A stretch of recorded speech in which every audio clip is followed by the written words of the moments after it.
شروع کرتی ہوں اللہ تعالیٰ کے نام سے جو بڑا مہربان نہایت رحم والا ہے۔ اے محمد صلی اللہ علیہ وآلہ وسلم، آپ کہہ دیں کہ مجھے وحی کی گئی ہے کہ جنوں کی ایک جماعت نے قرآن سنا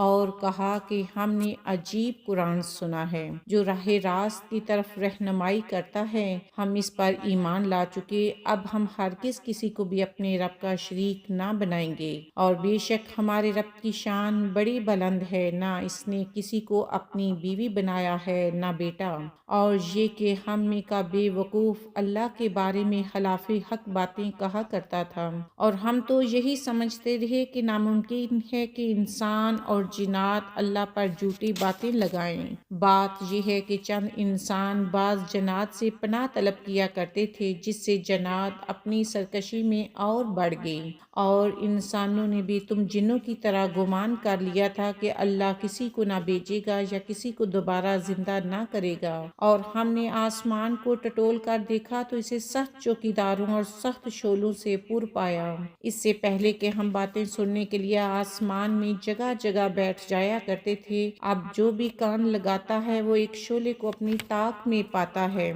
ہم نہیں جانتے کہ زمین والوں کے ساتھ کسی برائی کا ارادہ کیا گیا ہے یا ان کے رب کا ارادہ ان کے ساتھ بھلائی کا ہے، اور یہ کہ بے شک بعض تو ہم میں نیک وکار ہیں اور بعض اس کے برعکس بھی ہیں۔ ہم مختلف طریقوں سے بٹے ہوئے ہیں، اور ہم نے سمجھ لیا کہ ہم اللہ تعالیٰ کو زمین میں ہرگز عاجز نہیں کر سکتے اور نہ ہم بھاگ کر اسے ہرا سکتے ہیں۔ ہم تو ہدایت کی بات سنتے ہی اس پر ایمان لا چکے، اور جو بھی اپنے رب پر ایمان لائے گا اسے نہ کوئی نقصان کا اندیشہ ہے نہ ظلم و ستم کا۔ ہاں، ہم میں بعض تو مسلمان ہیں اور بعض بے انصاف ہیں، پس جو فرما بردار ہوگے انہوں نے تو راہ راست کا قصد کیا، اور جو ظالم ہیں وہ جہنم کا ایندھن بن گئے۔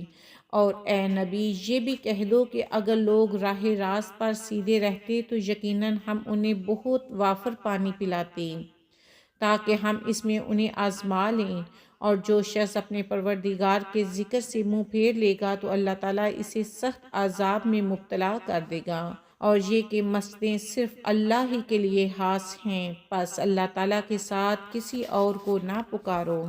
اور جب اللہ کا بندہ اس کی عبادت کے لیے کھڑا ہوا تو قریب تھا کہ وہ بھیڑ کی بھیڑ بن کر اس پر پل پڑے۔ آپ کہہ دیجئے کہ میں تو صرف اپنے رب ہی کو پکارتا ہوں اور اس کے ساتھ کسی کو شریک نہیں کرتا۔ کہہ دیجئے کہ مجھے تمہارے کسی نقصان نفع کا اختیار نہیں۔ کہہ دیجئے کہ مجھے ہرگز کوئی اللہ سے بچا نہیں سکتا اور میں ہرگز اس کے سوا کوئی جائے پناہ بھی پا نہیں سکتا۔ البتہ میرا کام اللہ کی بات اور اس کے پیغامات لوگوں کو پہنچا دینا ہے۔ اب جو بھی اللہ اور اس کے رسول کی نہ مانے گا اس کے لیے جہنم کی آگ ہے جس میں ایسے لوگ ہمیشہ رہیں گے۔ ان کی آنکھ نہ کھلے گی یہاں تک کہ اسے دیکھ لیں جس کا ان کو وعدہ دیا جاتا ہے، پس ان قریب جان لیں گے کہ کس کا مددگار کمزور اور کس کی جماعت کم ہے۔ کہہ دیجئے کہ مجھے معلوم نہیں کہ جس کا وعدہ تم سے کیا جاتا ہے وہ قریب ہے یا میرا رب اس کے لیے دور کی مدت مقرر کرے گا۔